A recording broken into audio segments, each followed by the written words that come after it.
Está começando mais um Contraponto, um tema, vacina a terceira dose. 2 pontos de vista do médico sanitarista, professor da Faculdade de Saúde Pública da USP, fundador e ex-presidente da Anvisa, Agência Nacional de Vigilância Sanitária, Dr. Gonzalo Vecina. Prazer em tê-lo de volta ao programa. Bom dia, doutor. Olá, bom dia. É um prazer estar aqui com você, Márcio, e com os seus espectadores, seus ouvintes aí do Contraponto. Participa conosco também o nosso colaborador, ele que é professor do Instituto de Química da Unicamp e integra a força-tarefa da Unicamp contra a Covid-19, professor Luiz Carlos Dias. Bom dia, professor. Prazer em tê-lo conosco. Bom dia, Márcio. Bom dia, doutor Gonçalo.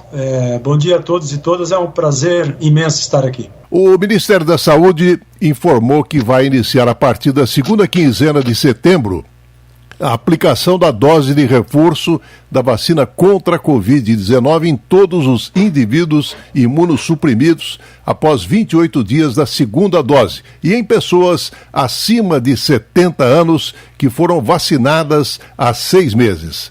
Afinal, doutor Gonzalo, as variantes estão diminuindo a cobertura vacinal? Olha, eu acho que não são as variantes que estão diminuindo a cobertura vacinal. Esse é um fenômeno que mais ou menos nós já tínhamos no radar.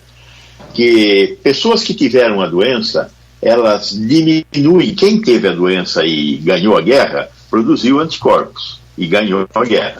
Agora, quanto tempo dura esses anticorpos? Nós já sabemos, dos estudos que vimos acompanhando desde o início dessa pandemia, que algumas pessoas começam a ter um decaimento no número de anticorpos produzidos. E sabemos também que as vacinas que dão uma proteção após tomada, elas também podem ter uma queda, e já existe a comprovação dessa queda na proteção conferida com a produção de anticorpos. Então, nós tínhamos no radar a possibilidade de fazer uma terceira dose, um reforço, e teríamos que começar, é óbvio, aonde existe maior risco.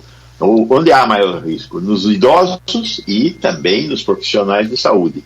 Então, esse não é uma surpresa, é um caminho que eu acho que seria inescapável. O como, eu acho que ainda está em aberto, Márcio. Professor Luiz Carlos, também ficou decidido durante a reunião que vai haver uma redução do intervalo entre as doses da Pfizer e AstraZeneca de 12 para 8 semanas. Afinal, professor, qual é o tamanho dessa janela entre segunda e terceira dose? Oi, Márcio, é o seguinte, primeiro só para complementar a resposta do Dr. Gonçalo, é natural assim que com o passar dos anos, né, com a idade, as pessoas mais idosas elas tenham uma queda, por exemplo, na proteção. Então é normal que pessoas mais idosas, né, e os imunossuprimidos, ocorre uma diminuição da resposta da proteção do sistema imunológico. Nos mais idosos nós temos o fenômeno de imunossenescência, né, que é o nome dado à diminuição da capacidade de resposta do sistema imune causado pela idade, né. Então há uma série de resultados, de estudos que já vem mostrando, por exemplo, que há benefícios com a terceira dose, ou com a dose de reforço, né, principalmente para essas populações. Agora, além do reforço da imunização, o Ministério da Saúde anunciou a redução do intervalo entre as doses das vacinas da Pfizer e da AstraZeneca, de 12 para 8 semanas. Elas vinham sendo aplicadas nesse intervalo de 12 semanas, num cenário em que nós tínhamos poucas doses, né? Então, eles prolongaram para 12 semanas, diferente daquilo que estava nas bulas das vacinas, que era de 21 dias, mas a ciência já sabe, né, nós já temos dados científicos que mostram que o intervalo ideal, inclusive, tanto para a vacina da AstraZeneca como para a vacina da Pfizer, é um intervalo de 8 semanas. Esse intervalo confere uma resposta bem robusta em termos de proteção. Então essa atualização ela vai começar a ser feita também a partir da segunda quinzena de setembro. Essa diminuição do intervalo já estava em estudo, né, pela Câmara Técnica, e vai ser possível agora, e isso é muito bom, porque vem a acelerar, por exemplo, o processo de vacinação das pessoas com a segunda dose, que é fundamental para que essas pessoas tenham uma resposta de proteção maior, né? Então, assim, embora os dados de bula sejam de 21 dias, vacinar em 12 semanas não traz prejuízo, por exemplo, em termos de resposta de proteção imunológica, mas não precisa esperar 12, porque em 8 semanas esse resultado já é muito bom. Doutor Gonçalo, segundo o Ministério da Saúde, a imunização ela deverá ser feita preferencialmente, né, com uma dose da Pfizer ou então de uma forma alternativa com a vacina de vetor viral Janssen ou AstraZeneca. Será que vem sommelier por aí, professor? Eu acho que nós vamos ter de novo um sommelier. É ruim isso, mas eu acho que essa questão também é fruto da nossa incapacidade de se comunicar, né? Neste momento, seria importante que o Ministério e as secretarias de saúde conversassem um pouco mais para evitar essa bateção de cabeça. O governador já está falando uma coisa, o ministro está falando outra. Isso é ruim para o processo de vacinação. Nós deveríamos tentar comunicar de maneira mais adequada e, olhando o que os outros países estão fazendo, ser um pouco mais cordatos no processo de tomada de decisão. Qual vacina e como utilizar essa vacina deveria ser uma preocupação da comunicação do Ministério da Saúde e das secretarias estaduais de saúde também. Professor Luiz Carlos, vacina a gosto do freguês? Olha, eu concordo totalmente com as colocações do Dr. Gonçalo, né? Sempre houve um descompasso muito grande no combate à pandemia, desde o início. Então, o SUS, ele é um mecanismo que funciona muito bem, mas ele funciona através de um pacto federativo, né? Um pacto tripartite, que envolve o quê? O Ministério da Saúde, o Conselho Nacional de Secretários da Saúde, né? Os estaduais, né? O CONAS, e o Conselho Nacional de Secretários Municipais da Saúde, né, o CONASENS. E ele usa o PNI, que o Dr. Gonçalo conhece muito bem, mas infelizmente falta diálogo, falta liderança, falta organização. Esse é um assunto técnico, né, que na minha opinião deveria ficar sob responsabilidade de técnicos, né, principalmente do PNI. No Brasil, a União, né, o Ministério da Saúde, é responsável, Márcio, pela distribuição das doses das vacinas. Infelizmente, nós estamos vendo aí questões políticas, né, e eu temo que possa haver um desabastecimento. Né? Você vê que o Ministério da Saúde está recomendando a aplicação da Pfizer para quem tomou qualquer uma das vacinas usadas na campanha nacional de vacinação contra a Covid. Se não tiver a Pfizer, pode usar a Janssen ou a AstraZeneca. Mas e por que não a Coronavac? Né? Porque veja assim que o governador do estado de São Paulo tomou uma decisão de adiantar, por exemplo, a aplicação da dose de reforço para o dia 6 de setembro, para pessoas acima de 60 anos, e agora ele vai usar a vacina, né, que estiver à disposição nos postos, incluindo a Coronavac. Então, poxa, essa discussão, esse problema, essa falta de diálogo realmente só traz confusão para uma população já, né, confusa, né, as informações elas são muito desencontradas e isso está contaminando totalmente, né, esse debate de saúde pública. Doutor Gonçalo, a Organização Mundial da Saúde ela pediu uma moratória, né, aos reforços da Covid-19, pelo menos até o final desse mês de setembro, exatamente com o objetivo de garantir que pelo menos 10% das pessoas em todos os países possam estar vacinadas antes que as doses extras sejam distribuídas. Aparentemente é um argumento convincente. Agora, de acordo com a revista Nature, 58% das pessoas em países de alta renda receberam pelo menos uma dose de vacina. E nos países de baixa renda, esse número era de apenas 1,3%. E aí a pergunta, doutor Gonçalo, será que vai ser uma espécie de salve-se quem puder? Já está sendo, Márcio. Infelizmente é assim que as coisas estão indo. Isso tudo nos mostra que os organismos que nós temos para tentar fazer com que a gestão do mundo em que vivemos seja melhor estão falhando, né? Estamos vivendo o que provavelmente os habitantes da Terra viveram lá depois da Primeira Guerra Mundial com a Liga das Nações. A ONU aparentemente está sucumbindo à necessidade de uma governança mundial. A ONU e a OMS, por conseguinte, não está conseguindo dar as respostas que a humanidade precisaria ter nesse momento. É lógico que o Tedros Adhanom está certo. Agora, como é que eu vou convencer os países a terem um comportamento diferente. Então, os instrumentos de governança que, por exemplo, a União Europeia tem, permite que a Grécia e a Alemanha recebam as vacinas da mesma forma, quer dizer, o país mais pobre e o país mais rico. Agora, quando nós falamos do concerto mundial, a África vai chegar depois nisso. E que tipo de governança, de instrumento de governança mundial nós teríamos para garantir que os africanos e os americanos tivessem a vacina no mesmo momento? Não tem. E o Tedros está falando para o deserto.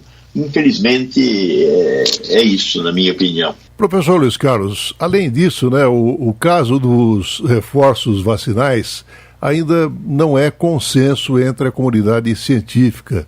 E a maioria das vacinas da Covid-19 atualmente em uso permanece aí extremamente eficaz, mesmo meses após a sua administração, particularmente contra doenças graves e morte. Até que ponto, professor, a discussão da terceira dose compromete a confiança na vacina? Olha, primeiro com relação à OMS também, eu gostaria de esclarecer que a OMS ela precisa funcionar como um organismo internacional de organização do combate à Covid-19, né? Mas nesse momento realmente confuso.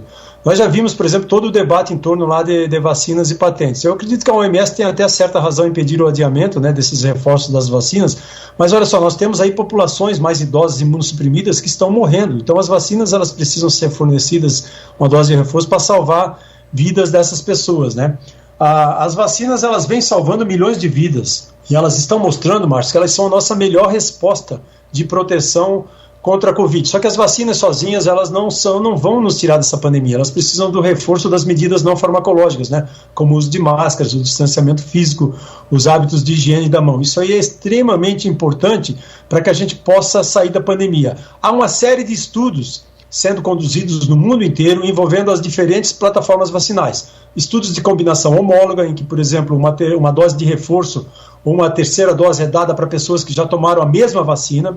Estudos de combinação heteróloga, né, ou de intercambiabilidade, quando você estuda a combinação de vacinas de plataformas diferentes. Por exemplo, aqui no Brasil estão sendo feitos estudos, né, de combinação heteróloga e de combinação homóloga. A combinação heteróloga seria quem já tomou 2 doses da Coronavac eventualmente tomar uma terceira dose da vacina de Oxford, da vacina da Pfizer. A ciência vai trazer essa resposta.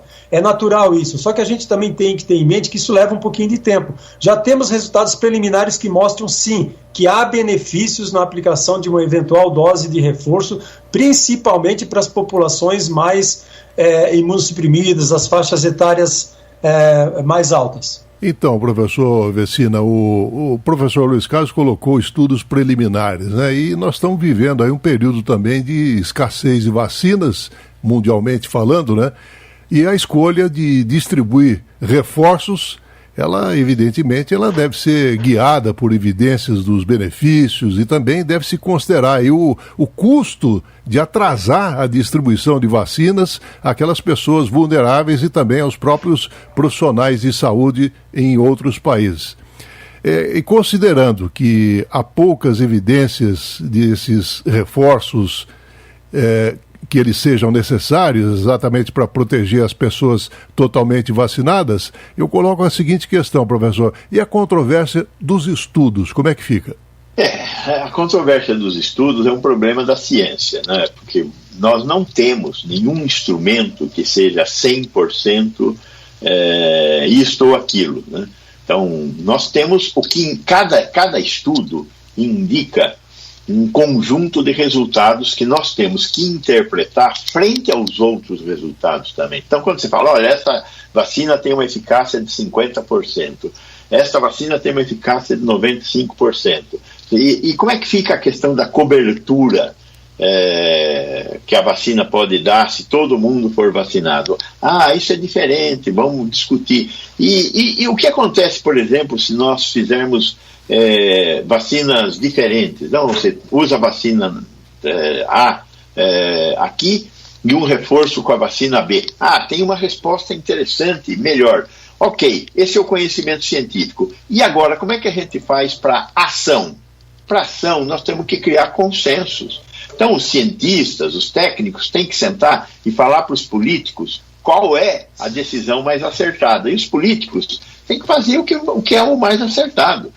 É assim que deveria ser. O que nós não estamos tendo condição de fazer? Construir consensos e convencer os políticos de qual é o caminho mais acertado a tomar frente à escassez de vacinas, aos dados que às vezes são conflitantes de diversas pesquisas que nós estamos tendo. Aí, de repente, o CDC lá em Atlanta revela que está acontecendo uma perda de não sei o quê. Socorro, está fazendo uma perda, é o CDC que está falando. Assim, calma, toda informação é relevante, mas ela tem que ser interpretada dentro do contexto. E isto quem faz é esse pessoal, o Luiz Carlos, os caras que sabem dessas coisas, e não o Dória ou o Pazuello. Professor Luiz Carlos, o senhor tem trabalhado de forma ulissipônica, né, para dizer uma odisseia, né, contra as fake news. Será que o advento da terceira dose não estimula as fake news, professor? Olha, nós estamos lutando contra as fake news, essa campanha de disseminação de mentiras, de notícias falsas, que matam. Porque nós estamos lutando contra o vírus do SARS-CoV-2, que mata, que deixa sequelas, e também contra o vírus das fake news, que também mata. Essas notícias falsas, elas também são notícias assassinas. Então nós estamos lutando contra essa onda de negacionismo, de obscurantismo, de desinformação, espalhada por agentes políticos, por agentes públicos, por pseudocientistas, por pseudojornalistas, por médicos, muitos deles que não conhecem o método científico, defendendo narrativas, né, políticas, religiosas ou muitas vezes até econômicas desde o início da pandemia, Márcio. Só que importante deixar claro nesse momento que as vacinas, elas são um grande legado dessa pandemia.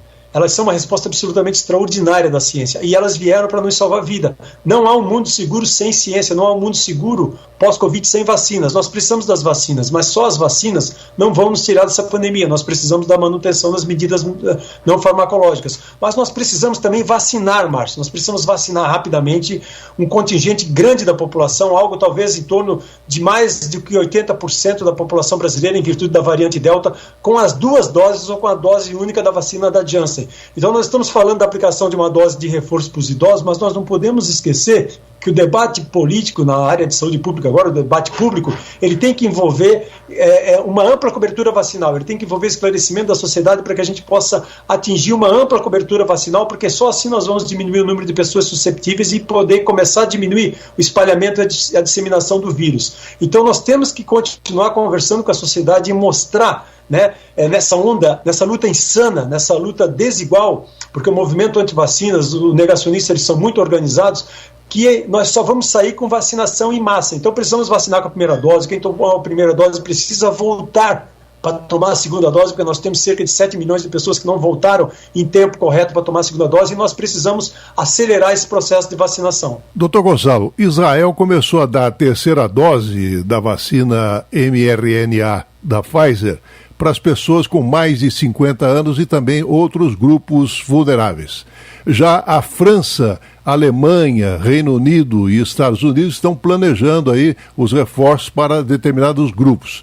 Nos Estados Unidos, mais de 1 milhão de pessoas conseguiram uma terceira dose não autorizada. A pergunta, será que teremos terceira dose no paralelo, doutor? Eu acho que a situação dos Estados Unidos é uma situação diferente. A situação do Brasil é uma situação que mais se assemelha ao que acontece nos países europeus e em Israel, onde a presença na saúde pública do Estado, e particularmente na questão da vacina, é importante. Então, pela lei no Brasil, o órgão responsável por comprar, receber e distribuir vacinas é o Ministério da Saúde. A aplicação é o município. Então, se tudo continuar correndo assim, se não houver nenhuma bolsonarice aí no meio do caminho, nós vamos nos comportar como Israel e os países europeus. É óbvio que Israel é um pequeno país com 10 milhões de habitantes, então consegue ir rico, né? Consegue sair na frente até do que um país como a Alemanha, um país de 80 milhões de habitantes, mas muito rico também. Nós somos um país pobre e muito grande.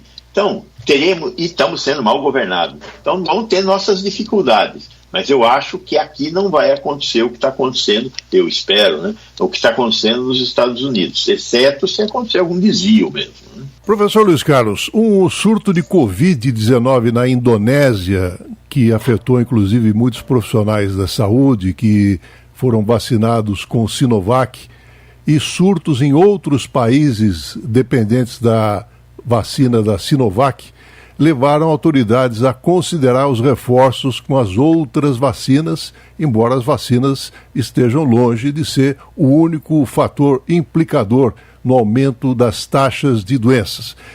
Aí se coloca a seguinte questão: e a rejeição a determinadas vacinas, professor? Olha, eu lamento, né, que tenhamos essa rejeição, particularmente com relação à Coronavac e que vem produzida pelo Sinovac em colaboração com o Butantan. Nós temos uns casos aí de xenofobia, né? Nós temos umas narrativas políticas aqui no Brasil também, infelizmente, que contaminam esse debate. Ela é uma boa vacina, ela pode não ser a melhor vacina, mas nesse momento nós precisamos de todas as vacinas disponíveis. Mas você falou da Coronavac, mas Israel, por exemplo, usa predominantemente Pfizer, e lá eles também estão precisando aplicar a dose de reforço, né? Os Estados Unidos usam predominantemente as vacinas de RNA mensageiro da Moderna e da Pfizer, e também estão precisando. Os Estados Unidos, como o Dr. Gonçalo falou, tem uma característica: o movimento anti-vacinas lá é muito forte.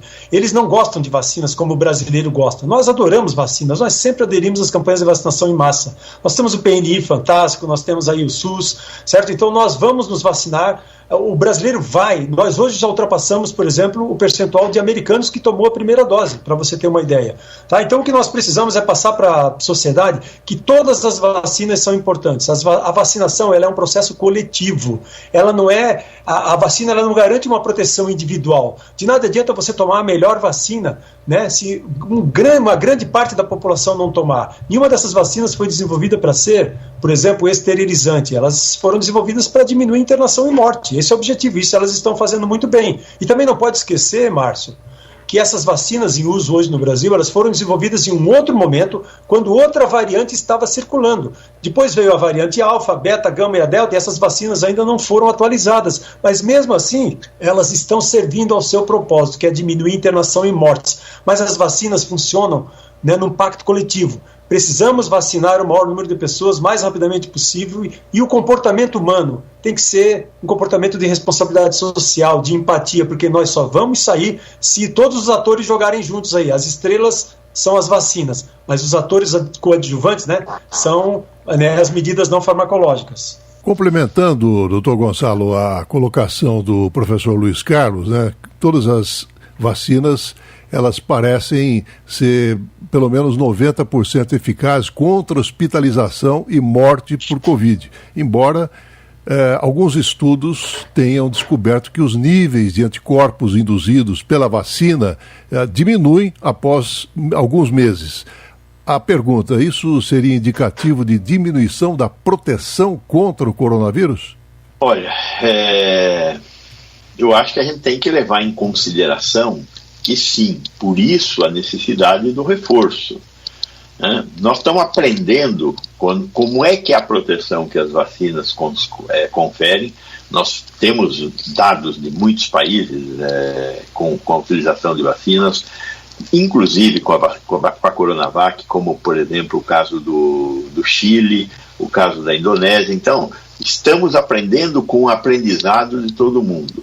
Que há necessidade de fazer o reforço, nós já não temos mais dúvida.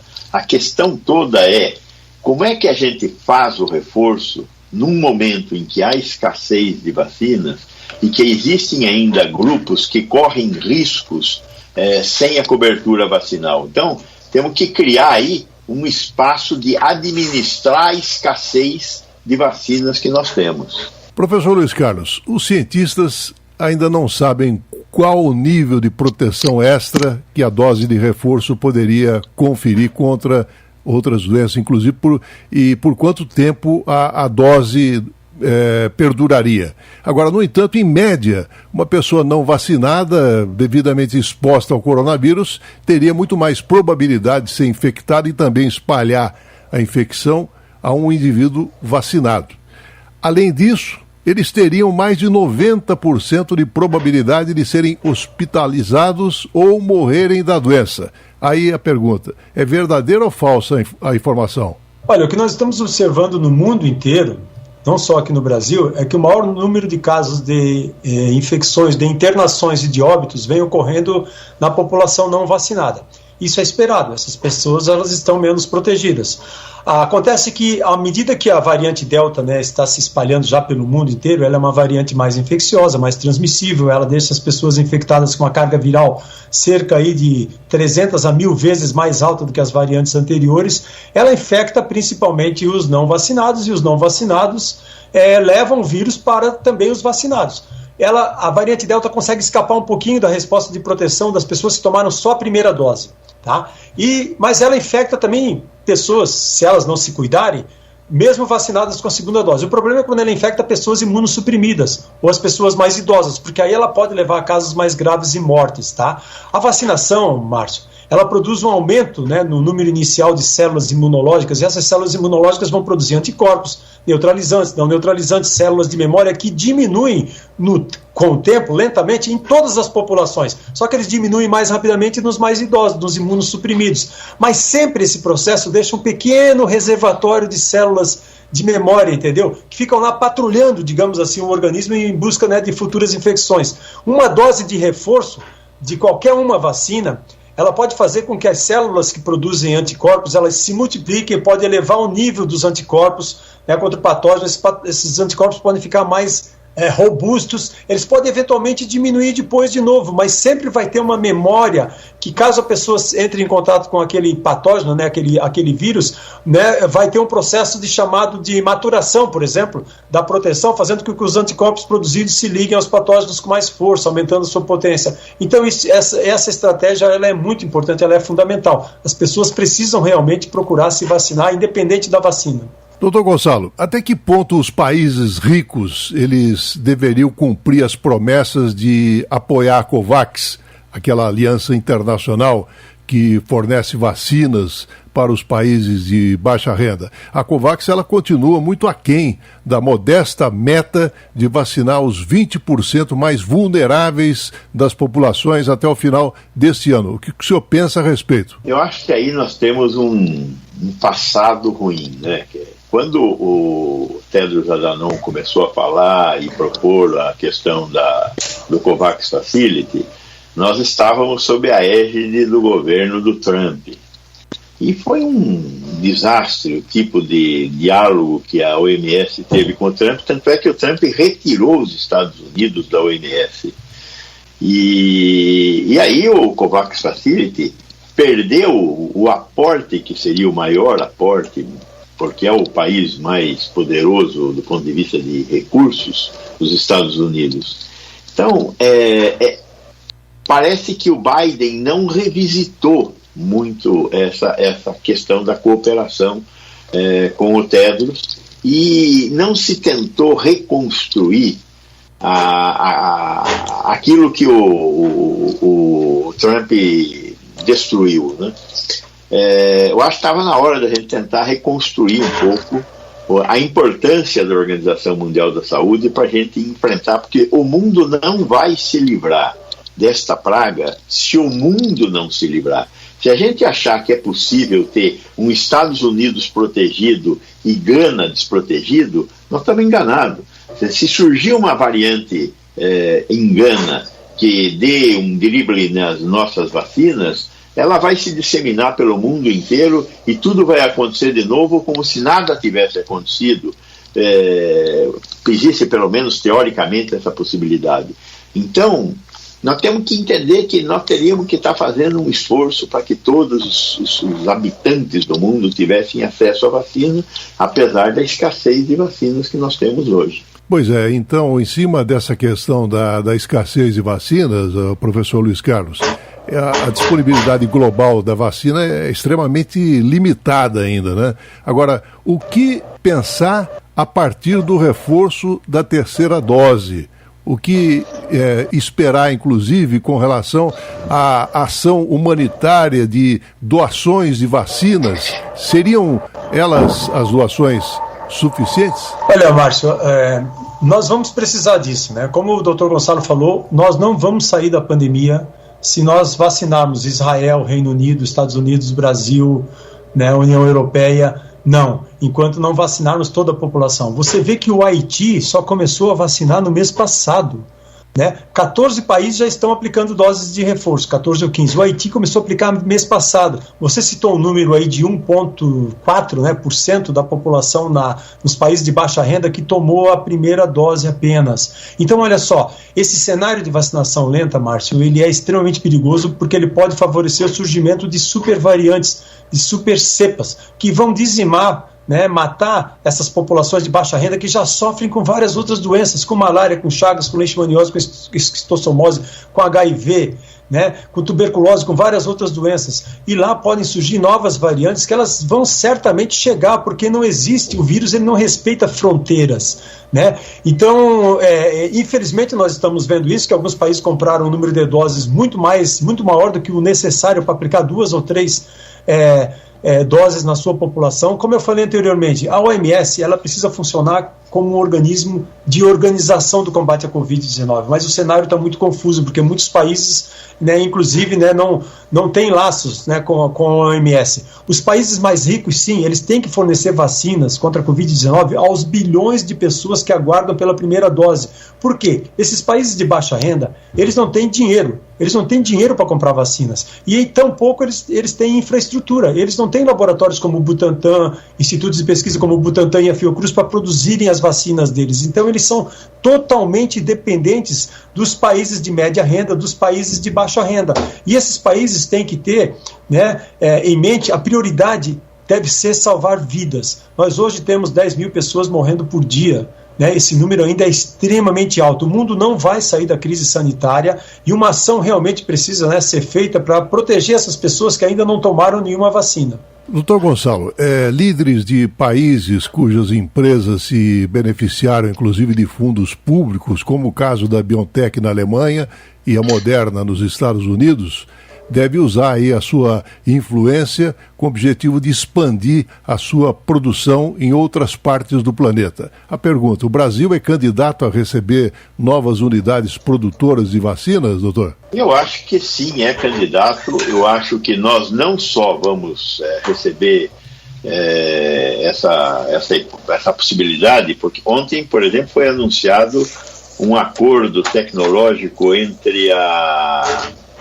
Eurofarma e a Pfizer. Então a Pfizer está fazendo um acordo tecnológico com a Eurofarma para transferir a tecnologia para produzir a vacina de RNA mensageiro na fábrica da Eurofarma, o que eu achei muito auspicioso, né? Primeiro porque essa tecnologia é uma tecnologia disruptiva e que seria interessante que alguma indústria nacional tivesse acesso a ela e que também depois isso pudesse eventualmente ser discutido com as universidades brasileiras. Então acho que esse é um caminho muito interessante. Além do que, nós temos ainda a vacina do Butantan, a Butanvac, a vacina de Ribeirão Preto, a vacina da Universidade Federal de Minas Gerais com a FUNED, a vacina da Universidade Federal do Rio de Janeiro, que essas que eu sei, né, que estão entrando em fase clínica e que vão precisar de fábrica se passarem na fase clínica, né? Então, o Brasil não está numa situação tão ruim. Apesar do desgoverno, as universidades ainda não sei de onde retiraram essa força, mas ainda tem uma força para oferecer soluções para a sociedade brasileira. Inclusive com os cortes orçamentários, né, doutor? Terríveis. Aí eles estão usando aquele famoso cobertor bicicleta. Cobre os pés, descobre a cabeça. Cobre a cabeça, descobre os pés, né? Fica pedalando a noite inteira, né? Agora, doutor Luiz Carlos, se as vacinas elas não fossem tão escassas, acho que essa discussão em cima da terceira dose não seria cercada assim de tanta polêmica, né? Mas a questão é focar reforços vacinais. Quando mais da metade do mundo carece de doses de vacina, na sua percepção, seria falta de visão e isso poderia contribuir para manter a pandemia imperando por mais tempo, professor? Não, é a falta realmente de uma política mundial de combate a essa doença, que é uma doença que afeta o mundo inteiro, né? Falta de empatia, falta de responsabilidade social, cada país está procurando cuidar da sua própria população esquecendo de que tem pessoas, tem seres humanos, né, também nos países mais pobres, né? Quando eu li ontem que o Haiti, gente, que já é um país totalmente devastado, né, está começando a vacinar apenas agora. Quando você lê a reportagem de que o Talibã, que tomou conta lá do Afeganistão, suspendeu a vacinação, né, no Afeganistão, isso aí é assustador, né? Isso mostra que o ser humano realmente, né, nós precisaríamos repensar aquilo que nós estamos fazendo nesse planeta. Então isso é muito triste, é muito preocupante. Agora nós precisamos de países, né, que façam acordos com empresas, por exemplo, como o Dr. Gonçalo citou, o acordo da Pfizer com a Eurofarma, ele foi anunciado ontem. A Eurofarma vai começar a fabricar doses prontas, na verdade, viu, Dr. Gonçalo? As doses, pelo que eu entendi, as doses vêm prontas a partir de 2022. Então ela vai, por exemplo, vai envasar aqui e vai poder produzir anualmente algo em torno de 100 milhões de doses. Isso é ótimo. Mas esse acordo ele vai permitir, por exemplo, que essas doses sejam cedidas aqui para a América Latina. Né? Essa produção vai ser lá na Itapevi. Nós precisamos de mais acordos como esses, porque não adianta a gente falar em quebra de patente, porque quando a gente fala em quebra de patente, a gente fala assim, bom, quem vai produzir? Quem vai entregar essas vacinas para esses países pobres, para essas populações vulneráveis em locais, né, de baixa renda? Então nós precisamos de acordos como esse que o Dr. Gonçalo citou, ou da Butanvac. A Butanvac, né, o Butantan vai começar a produzir aqui essa vacina, a gente espera que ela seja segura, que ela seja eficaz, e vai poder fornecer, por exemplo, milhões de doses dessa vacina, que é uma tecnologia que ele usa já para a produção de vacinas da gripe, né, uma tecnologia que é em ovo, dá para produzir grandes quantidades de doses, que essa vacina, caso ela seja segura e eficaz, que ela possa ser distribuída não só para a população aqui do Brasil, como da América do Sul, da América Latina, mas também desses países de baixa renda. Esses institutos de pesquisa como a Fiocruz e o Butantan no Brasil e outros espalhados pelo mundo inteiro, em acordo, em colaboração com essas grandes farmacêuticas, é que vão poder contribuir para salvar milhões de vidas, porque nós não podemos deixar as populações vulneráveis nos países de baixa renda à mercê do vírus. Doutor Gonçalo, vou abrir uma janela aqui na discussão com a terceira dose para colocar o seguinte aspecto. No mês passado, o FMI, Fundo Monetário Internacional, alertou que variantes altamente infecciosas podem prejudicar a recuperação econômica em todo o mundo, eliminando 4,5 trilhões de dólares do produto interno bruto global até 2025. Afinal de contas, o apelo econômico impacta mais que o apelo humanitário? Veja bem, o que o Biden fez logo que ele chegou lá? Ele começou a destinar uma parte das vacinas compradas para a distribuição, só que ele não passou para a OMS fazer isso, ele resolveu fazer essa distribuição. A tal da política de distribuição de vacinas, que a China entrou nisso, que a Rússia entrou nisso, né? Então, com certeza, se o mundo não se livrar dessa doença, não haverá recuperação econômica. Quer dizer, não para todos, né? Mas as empresas produtoras de vacina estão felizes da vida. Ontem também tem uns dados do jornal Valor Econômico sobre o faturamento da Pfizer e da AstraZeneca. É uma coisa absolutamente impressionante você ver dobrar o faturamento de uma empresa como a Pfizer, 30 bilhões de dólares, só com a venda de vacinas. Então, as multinacionais que entraram no negócio da vacina estão felicíssimas, apesar de estarem vendendo por um preço aqui, um preço acolá, mas estão muito felizes com a venda de vacina. O faturamento da BioNTech cresceu 1.500%, para ter uma ideia. Professor Luiz Carlos, aqueles que não estão na lista da terceira dose também vão querer uma dose de reforço? Olha, nesse momento não. Nesse momento é mais importante, quer dizer, eles podem querer, mas nesse momento não deve ser essa a prioridade.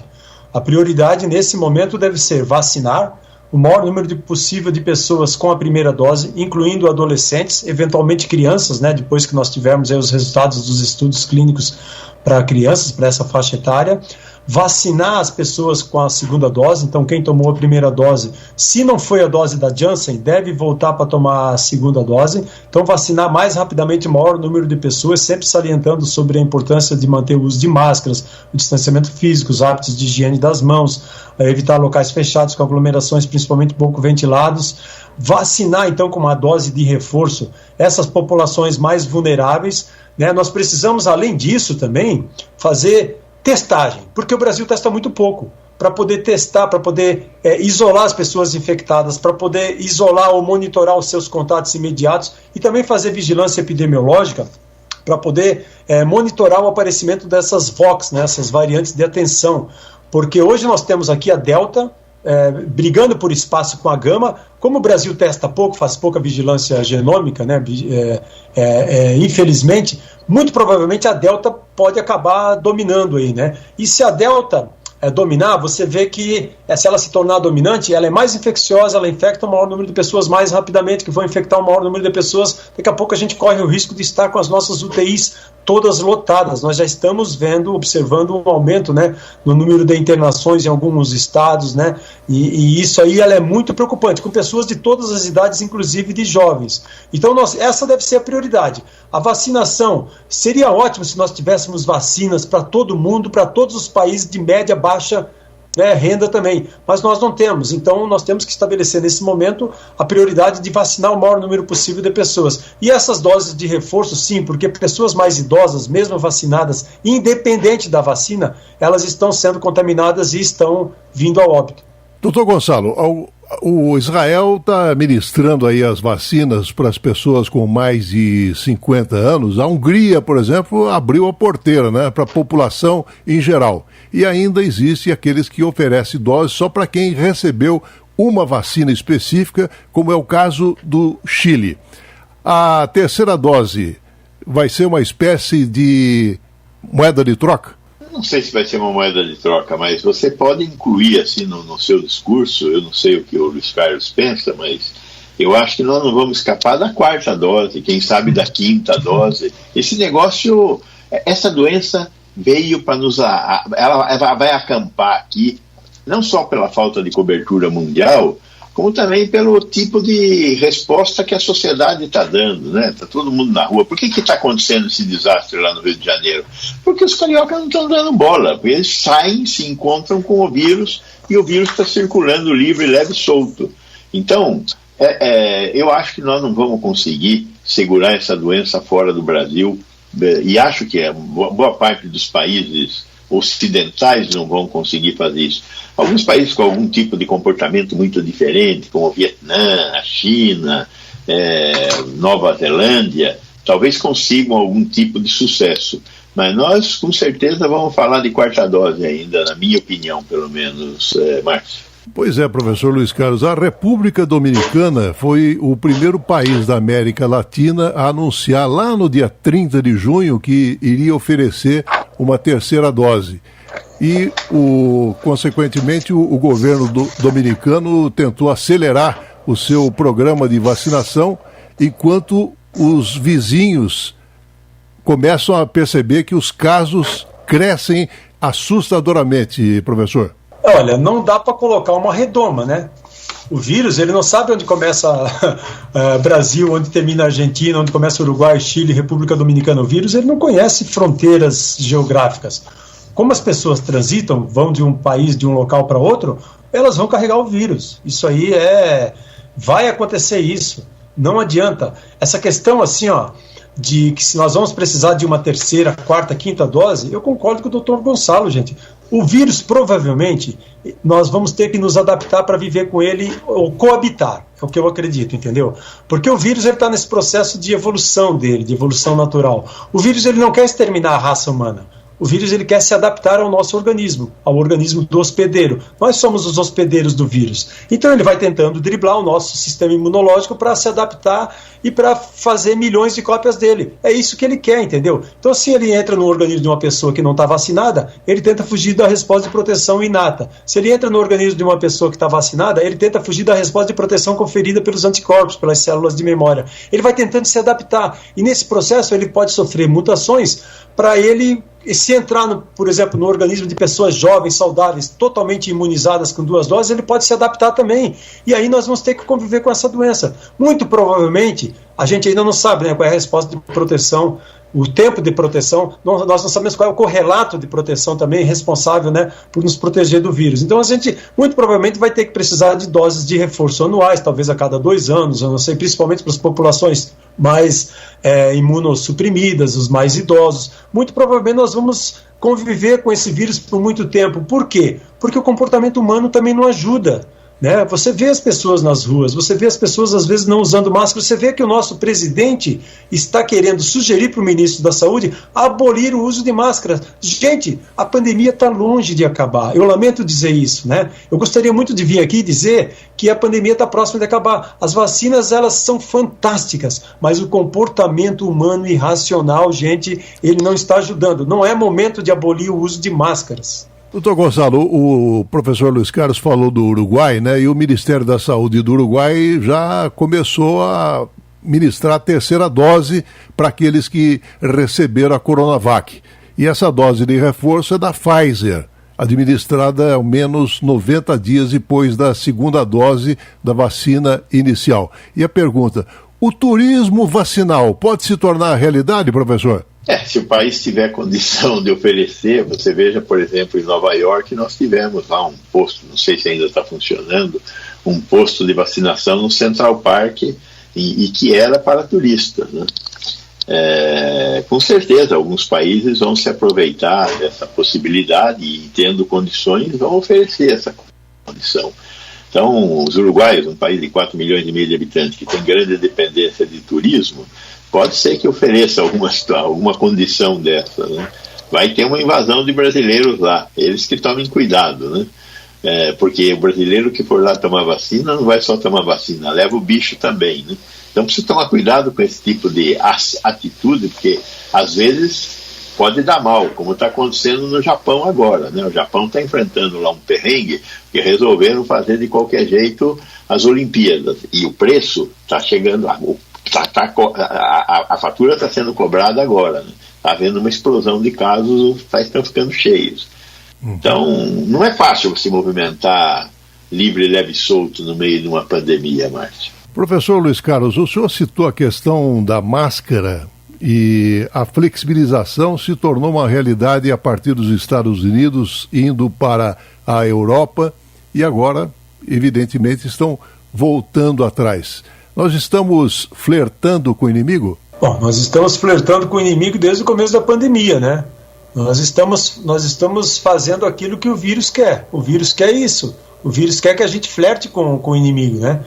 Eu penso, Márcio, que ainda é muito cedo, sabe, para a gente pensar numa reabertura total da economia, com retomada de eventos esportivos com torcida, né? Como foi citado pelo Dr. Gonçalo, as Olimpíadas, festas de casamento, aglomerações, porque, olha, infelizmente só a vacinação não vai ser suficiente para controlar a disseminação, o espalhamento do vírus, né, principalmente com a variante Delta, e não vai ser responsável por diminuir o aumento do número de infectados e de óbitos, entendeu? As vacinas, elas vão ajudar a evitar casos mais graves da doença, certamente que sim, mas nós temos hoje, olha, um pouco mais de 65 milhões de pessoas vacinadas apenas com a cerca, né, com a primeira dose. Entendeu? 26, se eu não me engano, nós já atingimos 28%, né, de pessoas vacinadas com a 2ª dose e 60% da população vacinada com a primeira dose. Então nós não estamos no momento de pensar em flexibilização maior. A Delta pode infectar pessoas que tomaram só a D1, que é a primeira dose, pode levar a casos graves, principalmente os casos mais idosos. Nós precisamos aumentar o percentual da D2, e a Covid ela só vai ser controlada com vacinas, com medidas não farmacológicas, com uso de máscaras, com distanciamento físico. É chato a gente ter que ficar repetindo isso, gente, mas é fundamental, entendeu? As vacinas hoje, elas protegem contra a internação e óbito, mas enquanto as pessoas não se vacinarem, seja por ignorância, por negação da ciência, por motivos religiosos, por ideologia política, por desinformação, por falta de empatia, por egoísmo, por crença em falsos tratamentos, nós vamos conviver com internações e mortes. Doutor Gonçalo, faz tempo que a gente não fala da Sputnik, né? E a Rússia, ela começou a vacinar a 3ª dose em julho. Mas está difícil de atrair a população. Inclusive, o próprio prefeito de Moscou chegou a fazer uma promoção, né, das vacinas lá, mas a Sputnik parece que não está convencendo nem os russos, doutor Gonzalo. Não, eu acho que tem alguma maldade aí. A vacina é uma boa vacina, os russos só não ofereceram todos os dados que eles deveriam ter oferecido e poderiam ter oferecido. Eu acho que a Rússia está passando por uma dificuldade grande também, porque eles estão com um crescimento muito grande do número de casos e deveriam buscar as vias que fossem para aumentar a cobertura vacinal. Espero que eles consigam fazer isso. Eles têm a Sputnik. O problema todo da Sputnik é que a produção é pequena para necessidades de uma população de 140 milhões de habitantes. Então, se eles estão dando terceira dose lá, é porque faltou muita D1 e muita D2 para eles darem ainda. Professor Luiz Carlos, os Emirados Árabes, eles começaram também em junho a dose de reforço para os imunizados com a Sinopharm da China, e aí o país agora está oferecendo a vacina da Pfizer e da Sinopharm como terceira dose, professor. Isso aí é algo que a gente vai começar a ver cada vez com mais frequência, né? Você vê que eles começaram a receber esse contingente agora da Pfizer, e tem vários estudos que a gente fala de intercambiabilidade, estudos de combinação heteróloga, né? Eu acho que eu já citei anteriormente, que mostram uma resposta de proteção, uma resposta mais robusta quando você combina diferentes vacinas, diferentes plataformas vacinais. Então esses estudos preliminares, por exemplo, já levaram, né, Emirados Árabes e vários outros países aí a adotarem esse esquema de vacinação heteróloga. Com relação à Sputnik, o doutor Gonçalo deve saber, eu lamento essas questões também, né, mas a Sputnik agora ela está sendo ministrada na versão light, né? Eles tiraram aquela segunda dose com AD5, o adenovírus humano AD5, agora eles estão, a vacina da Sputnik agora ela é muito parecida com a da Janssen, doutor, porque eles usam apenas a primeira dose com o AD26, que é exatamente a mesma plataforma que a Janssen usa, né? E ela vem sendo utilizada não só na Rússia não, viu, gente? Mas ela vem sendo usada, por exemplo, na Nicarágua, na Venezuela, e acho que, se eu não me engano, em mais 9 ou 10 países. Inicialmente ela estava sendo administrada em 62 países. Sim. Os maiores, o México e a Argentina. Sim. O grande problema é que era um tiquitinho de vacina em cada um desses lugares, que era a tal da diplomacia da vacina, e eles não têm produção para sustentar a diplomacia da vacina. Esse era o problema. Agora, com uma dose só, aumenta um pouco a capacidade, mas eles estão lá com a necessidade, a demanda deles na Rússia também é grande. Então dá para ajudar a Nicarágua, que é pequenininha. A Venezuela já é mais complicada. Agora, professor Gonzalo, eu queria ouvi-lo a respeito do apelo do presidente Macron. Só que a França se notabiliza, inclusive, por um movimento forte anti-vacina, né? E aí ele discretamente diz que a terceira dose provavelmente seria necessária, não para todos imediatamente, mas em qualquer caso para os mais vulneráveis e os mais idosos. Isso conspira contra a imunização, doutor Gonzalo? Não, eu acho que não. Ele está lá com os problemas dele, né? Ele já fez uma bobagem de falar que só pode ir embora quem toma vacina, e aí teve um levante popular lá na França, né? Então eu acho que ele tem que tomar cuidado como é que ele se comunica, porque dependendo do que ele fala, ele vai ser derrubado ainda, tá certo? Então, esse problema é um problema que nós temos aqui no Brasil também, a forma como nós nos comunicamos. Então eu acho que essa fala dele, da terceira dose, muito cuidadosa, é fruto da falta de cuidado que ele teve no momento anterior em relação ao passaporte de vacina.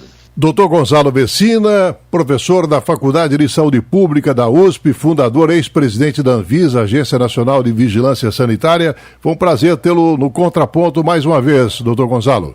Muito obrigado, o prazer foi meu, e de estar aqui com você e com o Luiz Carlos e com todos os nossos ouvintes. Muito obrigado, professor Luiz Carlos Dias, do Instituto de Química da Unicamp, integrante da Força-Tarefa da Unicamp contra a Covid-19 e colaborador do programa Trocando em Miúdos. Obrigado pela presença, professor Luiz. Obrigado, Márcio, é sempre um prazer. Muito obrigado, doutor Gonçalo. Eu sigo você, viu? Sempre aí nas redes sociais, nas nossas entrevistas. É uma enorme honra Um grande prazer ter você aí defendendo a ciência, defendendo a saúde, defendendo a vida. Muito obrigado aí pelo seu trabalho e um abraço a todos os ouvintes do programa. E chegamos ao fim de mais um Trocando em Miúdos. Obrigado ao Benício Batista na edição, José Luiz Caetano, painel eletrônico. Marcamos o encontro para segunda-feira a partir das 11 horas. Tenham todos um excelente final de semana e até lá.